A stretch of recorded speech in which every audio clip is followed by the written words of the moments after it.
네, 여러분 인사하시는 모습 보면 제가 앞에서 굉장히 은혜 받아요. 감사합니다. 세상을 바꾸는 건 정해진 답이 아니라고 합니다. 세상을 바꾸는 건 창조적인 질문이라고 합니다. 좋은 질문에는 큰 힘이 있어요. 20세기 독일어권 최고의 시인으로 불리는 라이너 마리아 릴케가 이런 말을 합니다. 의문을 지닌 채 현재를 살아라. 그러면 나도 모르게 먼 훗날 대답을 지닌 채 살아갈 날이 올 것이다. 제가 한 번 더 읽어드릴게요. 의문을 지닌 채 현재를 살아라. 그러면 나도 모르게 먼 훗날 대답을 지닌 채 살아갈 날이 올 것이다. 저 개인적으로는 굉장히 멋진 말이라고 생각을 합니다. 의문을 가지고 현재를 살고, 그렇다 보면 나도 모른 채 먼 훗날의 대답을 가지고 사는 것, 너무나 멋진 말인 것 같아요. 그러나 현재 우리의 삶을 바라보면 마치 정해진 답이 있는 것처럼 많은 사람들이 그렇게 살아갑니다. 모두 한 방향으로 간다면 자라나는 우리 미래 세대가 자기 존재와 함께 만들어가야 될 존귀한 가치가 아니라 직업 혹은 세상의 부요함을 쫓아 살아가게 될 것입니다. 여러분, 인류 역사는 새로운 창조를 위해서 그 역사에 지대한 영향을 끼친 질문들이 있었습니다. 뉴턴은 왜 사과는 아래로 떨어지는가? 우리가 지금 다 알고 듣지만 당연한 것 같지만 당시에는 굉장히 충격적인 질문이었어요. 그리고 코페르니쿠스는 태양이 움직이는 걸까? 아니면 지구가 움직이는 걸까? 그런 질문을 품었습니다. 갈릴레오는 높은 곳에서 무거운 것과 가벼운 것 중에 어떤 것이 먼저 떨어질까 질문했죠. 아인슈타인은 빛처럼 빠른 속도로 나는 우주선이 있다면 어떻게 우리 눈에 보일까? 그런 질문들을 가지고 있었고요. 애플사의 고 스티브 잡스는 우리는 왜 이 제품을 만드는가? 라는 질문을 평생 가지고 있었답니다. 여러분, 특히 아인슈타인은 자기의 생애에 1시간이 주어진다면 이렇게 살고 싶다고 했는데요. 맞춰보시겠어요? 여러분은 혹시 제가 질문 드릴게요. 우리 인생에 1시간이 딱 주어졌다면 어떻게 혹시 살고 싶으신지요? 100점이고요. 설교를 마쳐도 될 것 같습니다. 100점. 그런데 아인슈타인은 이렇게 대답을 했다고 합니다. 나에게 만약에 1시간의 생명이 주어진다면 나는 가능한 많은 질문을 만들 것이다 라고 대답을 했대요. 왜냐하면 올바른 질문이 가장 정확하고 빠르게 문제의 답을 찾기 때문이라고 대답을 했습니다. 여러분, 우리는 이제 당장 내일의 발전 속도를 따라갈 수 없는 속도의 시대에 살고 있어요. 그렇게 살기에 급급하다 보니 인생의 좋은 질문을 던진다는 것이 얼마나 어렵습니까? 여러분, 하루가 얼마나 분주하세요? 고 이어령 교수, 기독교 신앙을 가진 고 이어령 교수가 이런 시대에 맞는 좋은 비유로 대답을 하는 장면을 보았어요. 기자가 묻습니다. 인공지능이 인간을 지배하겠습니까? 라고 물어봤어요. 그 고 이어령 교수가 대답을 합니다. 기자님, 말하고 인간하고 경주를 하면 누가 이기죠? 당연히 말이 이깁니다. 말이 이기죠. 그러면 그 말을 이기려 하지 않고 그 말 위에 타면 인간이 이기는 게 아니겠습니까? 라고 이제 대답을 하면서 기자님, 질문을 좀 바꿔주세요. 인간이 만든 인공지능을 인간이 올라탈 수 있는지 올라탈 수 없는지라고 저한테 물어보신다면 더 많은 좋은 대답을 얻으실 겁니다 라고 현답을 내놓았어요.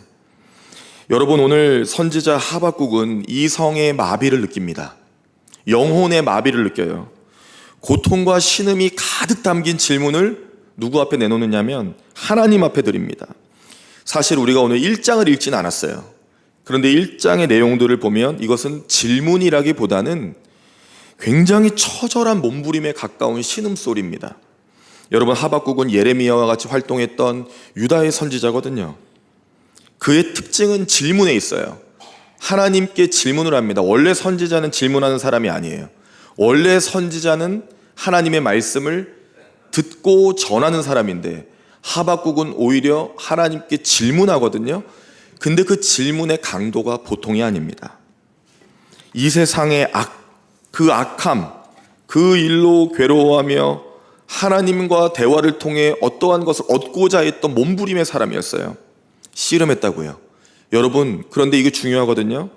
적극적으로 우리의 마음과 소원과 간구를 가지고 하나님 앞에 나아가 씨름해야 돼요. 그 과정을 통해서 어쩌면 우리는 하나님 앞에 인생의 가장 좋은 질문을 드리는 신앙의 길을 걸을 수 있을지도 모릅니다. 여러분, 오늘 하박국은 처절한 몸부림과도 같은 질문을 수차례 해요. 그런데 그 과정에서 하나님의 놀라운 사랑을 발견하는 은혜를 입게 됩니다. 첫 번째예요. 우리도 이런 은혜를 입었으면 좋겠는데요. 먼저 어리석은 내 모습 그대로 부르짖으세요. 어리석은 내 모습 그대로 부르짖으시기 바랍니다. 하박국의 대표적인 질문이 하박국 1장 2절에 나오거든요. 하나님이 왜 내가 부르짖어도 듣지 않으십니까? 언제까지 그러시겠습니까? 어느 때까지요? 왜 나와 우리 민족을 구원하지 않으십니까? 이 핵심은 어느 때까지입니까? 예요. 어느 때까지 이 상태를 유지하실 겁니까? 세상의 악함과 그 악행을 일삼는 지도자와 그러한 세상이 있는데 하나님의 선민 이스라엘이 이렇게 타격을 받고 있는데 왜 하나님은 우리를 자녀 삼아 주셨는데 가만히 계십니까? 왜 도와주시지 않는 거예요? 이렇게 묻고 있어요. 겁없죠. 감히 선지자가 하나님 앞에 왜 안 도와주냐며 이렇게 때를 쓰고 있는 모습을 보니까 겁이 없어요. 여러분, 하박국은 지금 온전히 자기 감정에 취해 있습니다. 그럴 수밖에 없어요. 이 큰 악이 있는데 왜 하나님 지켜보시냐고 하는 질문에 하나님이 응답을 주시거든요. 그래, 나는 앞으로도 지켜볼 것이고 너가 생각하는 그 악보다 더 큰 악을 일으켜 너에게 보낼 것이라고 하세요. 그러니 하박국이 얼마나 갑갑하겠어요. 당시 하박국 선지자가 활동했던 유다는 폭압적 정치자, 그 왕인 여호야김이었습니다. 여호야김은 굉장히 폭압적인 왕이었고요.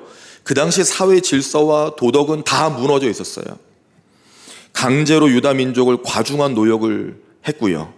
그런데 하나님께 이 아픔을 토로하고 하나님 도와달라고 했는데 하나님은 내가 갈대아 사람들 바벨론을 일으켜서 더 악한 제국인 바벨론을 일으켜서 유다 너희를 완전히 잡아먹을 것을 말씀하십니다. 그러면서 하나님께서는 너와 너의 민족의 죄악이 얼마나 큰지를 낱낱이 보여주세요. 너와 너의 민족의 죄가 이렇다라고요. 그러나 하박국은 굴하지 않고 또 묻습니다. 정의가 죽은 이 땅에 하나님의 자녀들이 이렇게 고통받는데 어찌 그 바벨론과 같이 더 악한 무리를 일으켜 우리를 고통받게 하시려고 합니까? 살려주세요. 왜 보내십니까? 멈춰주세요. 잠잠하게 해주세요 라고 요청합니다. 하박국 도저히 이해할 수 없었어요. 이해가 안 되거든요. 하나님이 선택한 민족인데 아파 죽을 것 같은데 더 아파, 더 고통받도록 그렇게 가게 될 거라고 응답을 주셨다는 거예요. 여러분, 1장 13절에 보면 선지자가 또 묻죠. 더 악한 사람으로 왜 하나님의 자녀를 치시는지요? 그 내용이 있어요. 주께서는 눈이 정결하신데 악을 참아 보지 못하시는데 어찌하여 거짓된 자들을 방관하시고 악인이 의로운 사람을 삼키는데 잠잠히 계시냐고 그렇게 또 토로하고 신음합니다. 자기 생각이죠. 이거 당연한 건데요. 자기 생각입니다. 여러분, 우리가 세상을 바라보고 받는 일들이 있고 어려움이 있고 고통들이 있죠. 그거 우리 생각이에요. 과연 선지자가 여기서 궁금했던 게 왜 하나님이 이 일을 우리에게 주셨을까라는 지점이었다면 어땠을까요? 그런데 하박국은 그렇게 묻지 않아요. 왜 하나님이 그러셨냐고, 이러셔도 하나님이시냐고, 이게 과연 옳은 일이시냐고 묻습니다. 여러분, 우리는 하나님의 마음에 주목해야 돼요. 하나님의 관점을 알아가야 합니다. 로마서 2장 1절입니다. 그러므로 남을 판단하는 사람아, 누구를 막론하고 내가 핑계하지 못할 것은 남을 판단하는 것으로 내가 너를 정죄함이니 판단하는 내가 같은 일을 행함이니라 라고 말씀하셨어요. 우리는 모두 다 우리 관점에서 우리의 마음을 이야기하죠. 요한복음 8장에 보면 예수님의 한 일화가 나오죠. 간음하다가 붙잡혀온 한 여인이 있습니다. 돌에 맞아 죽게 생겼어요. 당시의 간음은 큰 죄였고 돌에 맞아 죽을 수 있었어요. 법으로. 서기관과 바리새인들이 이 여인을 예수님 앞에 데려다 놓고 시험합니다. 어찌할까요? 물었어요. 여러분 아시죠? 예수님이 어떻게 대답하셨죠? 죄 없는 자가 먼저 돌을 들어 치라라고 하셨죠. 그러면서 예수님이 그녀에게 말씀하십니다. 나도 너를 정죄하지 않겠다라고 하셨어요. 왜 그럴까요? 왜 예수님이 그러셨을까요? 하나님의 뜻. 이 악한 죄인, 이 쓸모없어 보이는 자까지도 하나님은 구원하시고 나를 보내셔서 사랑해 주시고 인도해 주신다는 것을 직접 보여주신 거예요. 하나님의 마음과 뜻이 더 중요하다는 것을 보여주신 겁니다. 여러분, 하박국은 정의로운 사람이었어요. 하나님은 정의로운 분이시라는 것을 믿은 사람이었습니다. 그러면서도 이 억울하고 분하고 이해할 수 없는 나와 내 민족이 이제 죽게 생긴 이 상황에 대해서 하나님께 되묻는 거예요. 알겠습니다, 하나님. 그런데 이게 진짜 옳은 건가요? 그런데 여러분, 이 억울하고 분한 선지자의 이 외침이요, 이 신음소리가요, 너무나 좋은 질문으로 하나님께 도달하게 됩니다. 선지자 예레미야가 있어요. 선지자 예레미야도 비슷한 상황을 겪은 사람이죠. 시위대 뜰 안에 선지자가 갇혀 있습니다. 그때 하나님의 말씀이 선지자 예레미야에게 임했어요. 이를 행하시는 여호와, 그것을 만들어 성취하시는 여호와, 그의 이름을 여호와라는 이가 말씀하신다 하면서 예레미야 33장 3절로 말씀하십니다. 너는 내게 부르짖으라. 내가 내게 응답하겠고 내가 알지 못하는 크고 은밀한 일을 내게 보이리라 말씀하셨어요. 여기서 중요한 것은 내게 부르짖으라입니다. 하박국의 처절한 상황이 하나님 앞에 토로하며 왜 구해주시지 않는지, 더 악한 자를 나에게 보내주시는지, 이 고통도 감당할 수 없는데 왜 더 큰 고통을 나에게 주시는지 그렇게 외치고 부르짖고 이해할 수 없다고 따져 묻는 이 모습인데요. 그런데 이게 정말 좋은 기도가 되었어요.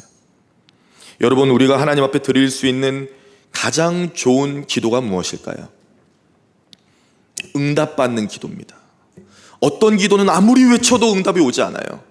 그러나 어떤 기도는 하나님이 응답을 주세요. 하나님이 응답을 주신다는 것은 그의 말과 그의 삶에 주목하시고 그것을 꼭 들어주셔야 되니까요. 그렇게 응답하시는 기도가 좋은 기도인데요. 주님 앞에 부르짖는 기도가, 그 질문이 정말 좋은 기도입니다. 여러분, 오늘 하박국이 그 일을 해요. 마치 욥과 같이 합니다. 힘들어 죽겠다는 거예요.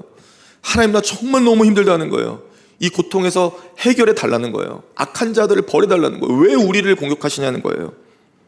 그런데 여러분, 왜 이러한 부르짖음이 중요하냐면 이 기도 가운데, 이 질문 가운데 하나님의 마음을 알아가요. 여러분, 정말 힘들고 정말 괴로울 때 우리가 주님 앞에 나와 정말 십자가 앞에서 몸부림치며 기도할 때 있잖아요. 그때 비로소 하나님의 마음을 조금씩 알아갈 수가 있어요. 왜 그렇습니까? 왜 그럴까? 왜 알아갈 수 있을까요? 오늘 보세요.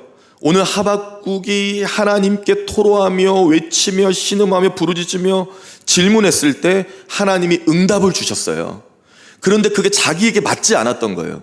그 응답이 악한 자를 오히려 일으켜 세워서 갈대아 사람인 바벨론을 일으켜 세워서 유다 민족을 공격하고 포로로 만든다는 사실이 그 응답이 아니었던 것처럼 보이는 거죠. 그러나 하박국은 2번이나 응답을 받습니다. 기도했고 질문했는데 하나님이 응답을 주셨어요. 하박국이 뭔가 대단해서가 아니라 그의 신음소리와 고통까지도 들으시는 하나님의 놀라운 사랑이 이 안에 지금 담겨 있거든요. 응답을 주신 거예요. 하나님의 마음과 하나님의 관점에 대해서는 선지자가 지금 궁금해하지 않고 자기 힘든 것만 이야기하고 있잖아요. 그럼에도 불구하고 하나님은 선지자에게 응답을 주셨다는 거예요. 여러분, 우리가 기도하고 응답받아야 되잖아요. 그렇죠? 그런데 하나님이 우리에게 응답을 주실 이유가 없습니다. 우리가 무엇이가 한데요. 그럼에도 불구하고 이 죄인이 기도하는데 하나님께서 그 죄인을 보지 않고 자녀로 삼아주셔서 응답 주신다는 게 놀라운 일이죠. 그 연약하고 어리석음에 반응해 주셨어요. 하박국의 이 어리석고 연약함에 반응해 주셨어요. 선지자가 여호와의 임재하심을 경험하는 순간입니다. 그가 지금 뭐 했는데요? 얼마나 대단한 예언을 하고 얼마나 대단한 사역을 했다고요? 아니요. 그냥 신음하고 토로하고 고통받았어요. 그런데 하나님께서 임재하셔서 역사하시는 순간입니다. 여러분, 해결보다 중요한 게 있어요. 해결보다 중요한 거는 하나님이 나와 함께 하신다라고 하는 이 사실을 경험하는 겁니다.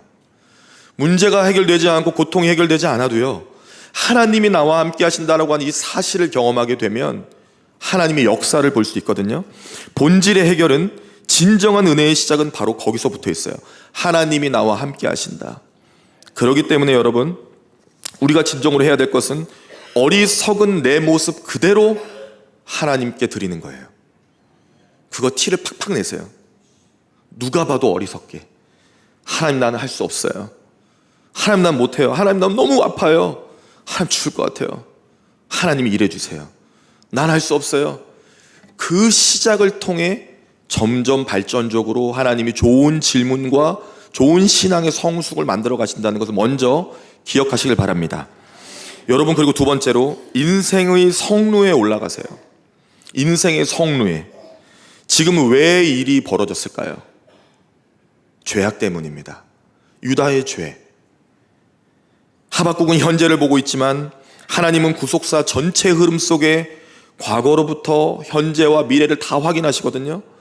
하나님이 태초를 창조하시고 지금까지 이 하박국 시대까지 올 때까지 얼마나 많은 죄악이 관영에 있었습니까? 용서해 주시고 사람을 보내시고 말씀을 선포해 주셔도 듣지 않고 또 돌아서 또 세상으로 또 죄로 나아가는 그 얼마나 악함들이 가득했냐고요. 그럼에도 불구하고 하나님께서는 인내해 주시고 또 견디시고 버티시고 사랑해 주셨어요. 그게 무한 반복되었습니다. 그것이요, 하나님께서는 앞으로 일어날 일들까지도 다 알고 계세요. 그럼에도 불구하고 선지자의 아무것도 모르는 어리석은 외침과 분노 가운데도 하나님이 응답을 주셨다는 건 얼마나 사랑하시면 그렇게 또 응답을 주실까요? 얼마나 사랑하면 또 예언의 말씀을 주실까요? 여러분, 인내는요, 오래 참음은 우리 인간이 하는 게 아닙니다. 인내는, 오래 참음은 창조주이신 하나님이 하세요. 여러분, 고통 가운데 흐르는 고요가 있습니다. 고통 가운데 침묵할 수밖에 없는 고요가 있어요.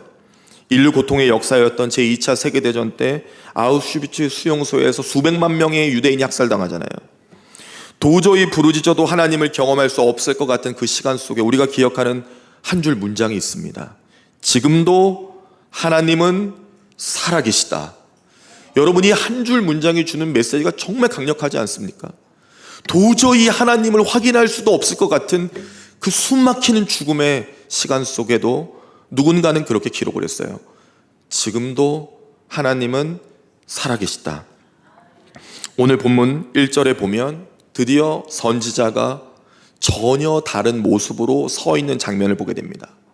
파수꾼이 자기가 지키고 관찰하는 성루에 서 있는 것처럼 그렇게 고백을 하기 시작했어요. 내가 이제 파수꾼과 같이 성루에 올라서리라 말합니다. 원래 있어야 할 자리로 가겠다는 거예요. 하나님께서 우리를 위하여 오래 참으시고 기다리시고 인내해 주심을 조금씩 깨달은 이 선지자가 이제는 알았던 거예요. 들어야 될 시간이구나. 나는 원래 들어야 되는 사람이구나. 그리고 하나님의 말씀을 잘 듣고 싶다라는 거였어요. 간절히 하나님의 응답을 기다리기로 결단한 겁니다. 하나님의 인내하심 가운데 일어난 기적이죠. 여러분, 인내하시는 분은 하나님이시라는 걸 여러분 기억하시길 바랍니다. 인생에 우리의 어떤 깨달음과 신앙의 발전이 있을 때는 하나님의 인내하심 속에 일어나는 거예요. 여러분, 하나님께서 어떤 일과 고통을 통해서 나에게 하실 말씀이 있다라고 믿어지면 안심이 돼요. 똑같은 일도 하나님이 나에게 하실 말씀이 없다라고 생각되어지면 불안함과 두려움이 생깁니다. 그러나 분명히 이 일은 하나님이 하셨고 이 고요 속에 나에게 하실 말씀이 있으시다. 이 침묵 속에. 그러면 안심이 돼요. 든든해요. 하나님이 나와 함께 하시는구나. 내게 하실 말씀이 있구나라는 거죠. 그게 준비거든요.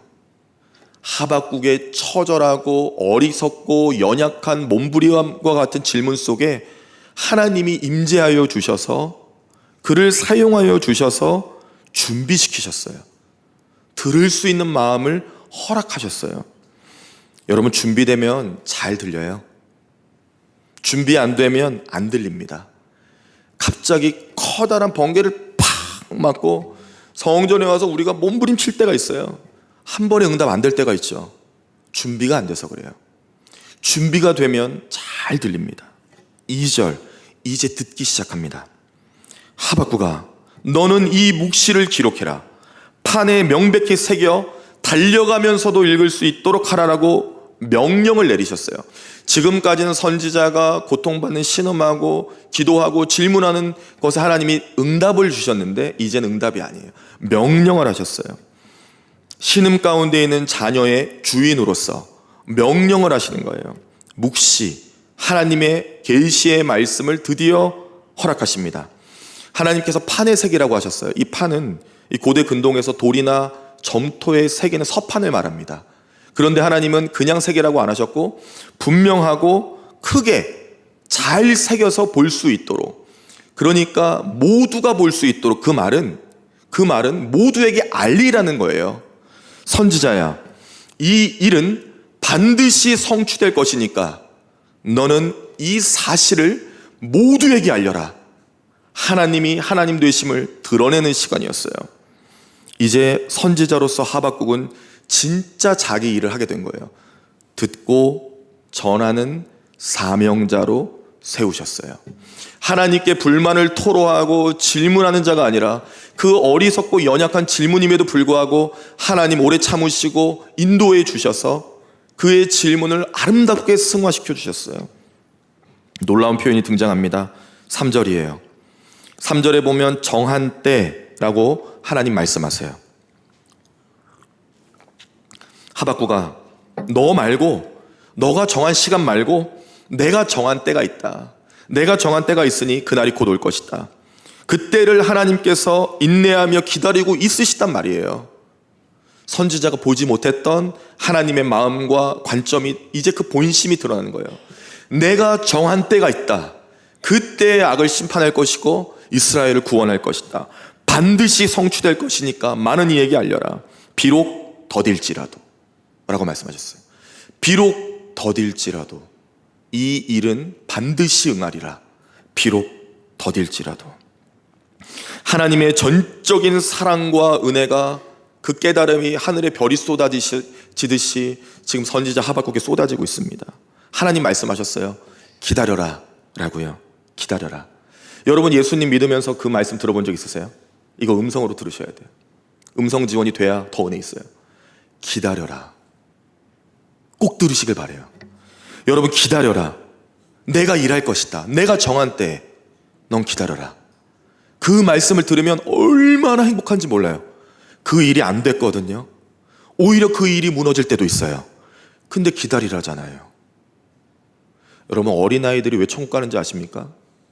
아주 꼬맹이 때 아빠가, 엄마가 이 꼬마한테 기다려, 그리고 어디 간 거예요. 까먹었어. 걔는 그대로 있어요. 어린아이니까. 물론 일반적인 아이들은 뛰어나가겠지만, 여러분, 정말 그 순전한 마음이 필요하거든요. 하박국이 이제야 성루에 서서 파수꾼과 같이 말씀을 지키고 들을 수 있었던 거예요. 기다려라. 내가 정한 때가 있다. 너는 전해라. 내가 정한 때 일할 것이다. 하나님의 때, 그래서 중요한 일이 나로 인내하시는 하나님을 신뢰하고 말씀이 잘 들리는 자리에 계셔야 돼요. 여러분, 말씀이 잘 들리는 자리에 계셔야 돼요. 하나님의 음성을 청종할 수 있는 자리에 계셔야 돼요. 하나님을 찬양하고 기도할 수 있는 멈추지 않는 자리에 있어야 돼요. 하나님 지금 말씀하고 계신 거예요. 응답을 얻을 수 있는 성숙의 자리로 나아가라는 거예요. 그것이 바로 파수꾼이 섰던 성루, 우리 인생의 성루라는 거예요. 하나님의 말씀을 고통 가운데 들으시길 바라요. 인내하시는 하나님을 만나세요. 그리고 기다려라라고 말씀하신 하나님의 음성을 꼭 들으시기를 바랍니다. 여러분, 그리고 세 번째입니다. 우리 이거는 같이 따라했으면 좋겠는데요. 하나님의 말씀은 반드시 성취됩니다. 시작. 하나님의 말씀은 반드시 성취됩니다. 아멘. 오직 의인은 믿음으로 말미암아 산다는 말씀이 하박국 2장 4절에 있어요. 그런데 이 말씀은 바울이 복음을 표현할 때 로마서 1장 17절에 또 사용합니다. 복음에는 하나님의 의가 나타나서 믿음으로 믿음에 이르게 하나니 기록된 바 오직 의인은 믿음으로 말미암아 살리라 함과 같으니라. 로마서 1장 17절의 말씀이에요. 복음에는 하나님의 의가 나타나서 믿음으로 이르게 오직 의인은 믿음으로 말미암아. 하박국의 말씀을 인용하여 바울이 복음을 표현하는 가장 아름다운 문장이 나왔어요. 여러분, 하나님께서 말씀하시잖아요. 4절에 보라 그의 마음은 교만하며 그 속에 정직하지 못하나 의인은 그의 믿음으로 말미암아 살리라. 아멘. 여러분, 하나님을 믿는다면 하나님의 하실 일을 기대하세요. 여러분, 의인은 믿음으로 말미암아 믿음 때문에 산다고 합니다. 그러니 지금 이 큰 고통 가운데 필요한 건 무엇이죠? 믿음이었어요. 선지자가 믿음이 없었어요. 그래서 자기 소리를 냈던 겁니다. 그리고 인내하시는 하나님을 통하여 성루에 올라가 말씀을 듣게 되었을 때 이제 믿음이 들어오면서 깨달아지는 거예요. 왜 기다려야 되는지. 하나님께서 하나님의 말씀대로 일하실 것을 믿는 게 믿음이에요. 하나님께서 하나님의 하실 말씀을 이루어질 것을 하나님을 믿는다라고 하는 말이 바로 그겁니다. 하나님을 믿음은 하나님의 말씀이 성취될 것을 의심하지 않는 거예요. 여러분, 진짜 사랑이 뭔지 아십니까? 뜨겁게 젊은 시절에 막 뜨겁잖아요. 막 뜨거우셨을 거예요. 뭐 옛 기억이지만 뜨거우셨을 거라고 저는 생각합니다. 아주 뜨거웠던 시절이 우리가 있었어요. 지금도 있는 분들 계시겠죠. 그런데 그 뜨거움이 사라지고 나서 나중에 이 청년들이 뜨겁게 사랑하다가 그 시간이 지나면 무엇으로 사랑해야 될까요? 더 아름다운 사랑으로 나아갈 수가 있어요. 의심하지 않는 겁니다. 의심하지 않는 것보다 귀한 사랑이 있을까 싶어요. 여러분, 하박국은 절절히 느끼고 있는 거예요. 하나님은 사랑이며 공의이시구나. 하나님은 죄를 심판하시는구나. 하나님은 저 바벨론을 너무나 악하지만 나와 내 민족 가운데 있는 죄도 심판하시는구나. 그래서 저 바벨론을 들어 사용하시는구나. 의심하지 않기로 한 거예요. 그러면서 하나님의 말씀이 또 깨달아져요. 오직 의인은 믿음으로 말미암아 산다. 공의의 하나님, 죄를 심판하시는 하나님께서 그럼에도 불구하고 죄인인 나 하박국, 그리고 내 민족 유다를 이 죄악 가운데서도 구원해 주신다는 거구나. 여러분, 오직 믿음은 의인은 믿음으로 말미암아 산다는 말씀은요, 너가 지금은 죄인이지만 너의 민족이 죄 가운데 있지만 믿으면, 나를 믿으면, 내 약속의 말씀을 믿으면 살려주시겠다라고 하는 약속의 말씀이에요. 의인이어서 널 믿음으로 살게 한다는 게 아니라 너는 죄인인데, 너 지금 죄인인데 바벨론을 들어 사용해서 없앨 만큼 큰 죄가 너희 민족 가운데 있지만 그럼에도 믿으면, 그럼에도 약속의 말씀을 믿으면 구원받을 것이다 라고 지금 하나님의 놀라운 사랑과 감격으로 선지자에게 임하고 계신 거예요. 원래는 이 죄 끊어지지 않는 사슬 때문에 우리 조국이 무조건 심판당하고 멸망해야 되는데 하나님이 우리를 살려주시겠다고? 이게 얼마나 큰 사랑인가 선지자가 깨닫게 됩니다. 여러분, 사실 바벨론이라고 하는 이 나라가 강대국이 된 것은 원래 그러지 않았거든요. 약한 나라였거든요. 강대국이 된 것은 하나님께서 이스라엘을 심판하시기 위하여 만드신 거예요. 그게 하박국 1장 6절에 나옵니다. 그러나 그들도 정직하지 못하기 때문에 자기 교만으로 심판을 받게 될 것이라고 하나님이 본심을 이야기하셨어요. 여러분, 오늘은 종교개혁주일입니다. 당시 중세는 거대한 부정과 부패가 바벨론과 같이 기독교를 뒤덮은 상태였어요. 아무 소망이 없었어요. 하나님을 믿는 믿음을 돈으로 샀던 그런 시대였으니까요.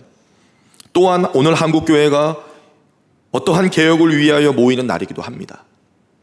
200만 명이 모여 예배를 드리기로 했어요. 우리는 지난 금요일 밤에 나라와 민족을 위해 기도했고 오늘 또 같은 마음으로 기도했으면 좋겠습니다. 적극적으로 하나님 앞에 이 종교개혁 주일에 질문을 던지는 것 같아요. 여러분, 종교개혁자 마틴 루터는요, 평생을 죄와 싸웠습니다. 1517년에 95개조 반박문을 비텐베르크에 걸기까지 하나님의 주신 말씀이 한 구절이 있었어요. 또 한 구절이 의인은 믿음으로 산다 였어요. 이 말씀이 진정한 종교개혁의 기초를 이루었고요, 결국 그것을 믿은 루터를 통하여 일들이 벌어지기 시작합니다.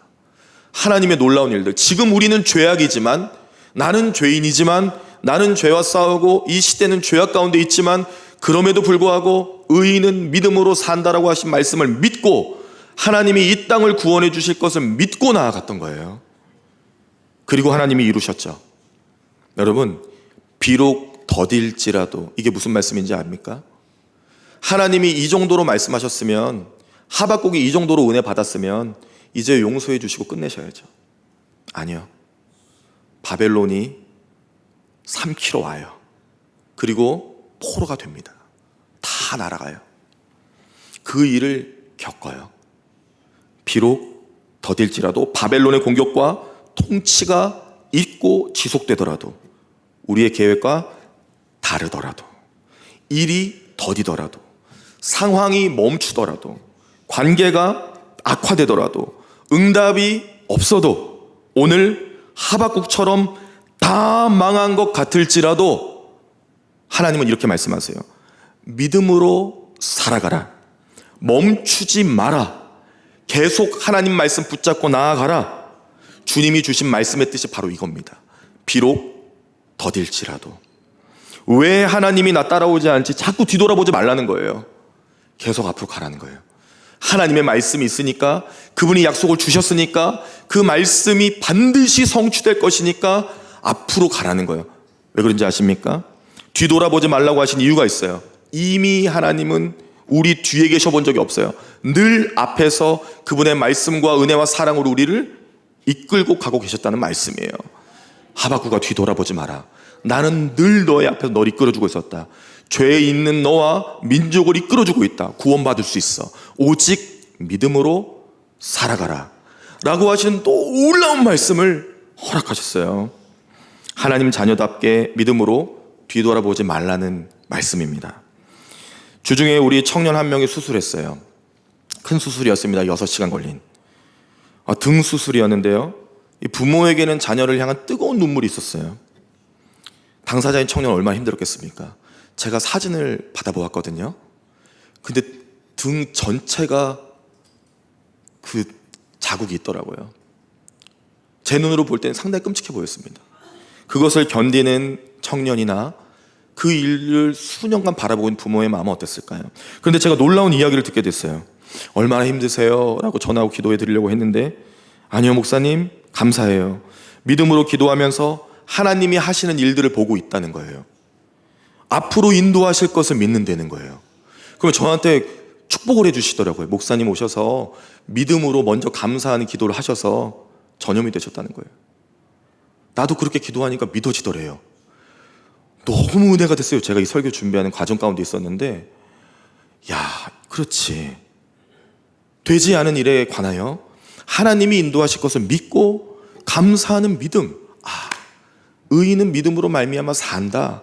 그래, 그렇게 살라고 지금 주님이 이 하박국에게 전하시는 말씀이구나.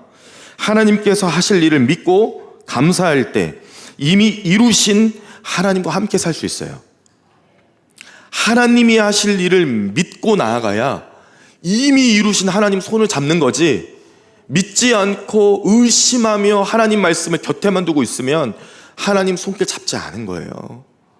이미 이루신 하나님을 믿으시길 바랍니다. 여러분, 이게 믿음이에요. 성경의 믿음의 사람들, 히브리서 12장에 나오는 사람들의 공통점, 하나님의 말씀을 믿고 인내합니다. 믿으니까 기다릴 수 있어요. 믿으니까 바라볼 수 있어요. 믿으니까 궁극적인 승리와 구원에 찬송할 수 있어요. 이거 십자가예요. 오늘 이 하박국의 말씀은 십자가예요. 결국에 하나님께서 이 일이 있은 후에 또 반복을 기다리세요. 또 참으세요. 오래 참으시고 인내하시고 계속 반복해요. 결국에 독생자 예수님을 보내셔서 십자가에 죽이십니다.